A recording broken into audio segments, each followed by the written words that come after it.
পরিবেশ, বন ও জলবায়ু পরিবর্তন মন্ত্রণালয়ের উপদেষ্টা সৈয়দা রিজওয়ানা হাসানের বিশেষ নির্দেশনায় ঢাকা মিরপুরের জাতীয় উদ্ভিদ উদ্যান বা বোটানিক্যাল গার্ডেনের প্রবেশ ফি পুনর্নির্ধারণ করা হয়েছে। বুধবার এ সংক্রান্ত প্রজ্ঞাপন জারি করেছে মন্ত্রণালয়। এতে বলা হয়েছে, ১২ বছরের বেশি বয়সীদের জনপ্রতি প্রবেশ ফি ১০০ টাকা হতে কমিয়ে করা হয়েছে ৩০ টাকা।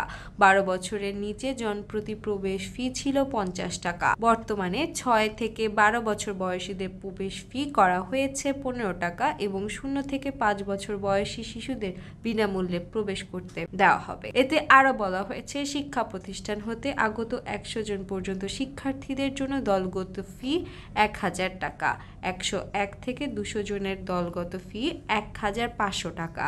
বিদেশি পর্যটকদের জন্য জনপ্রতি প্রবেশ ফি নির্ধারণ করা হয়েছে ৫০০ টাকা বা সমপরিমাণ ডলার। এছাড়া উদ্যানে প্রাতঃভ্রমণের জন্য প্রতি ব্যক্তি বার্ষিক প্রবেশ কার্ড ফি ৫০০ টাকা নির্ধারণ করা হয়েছে।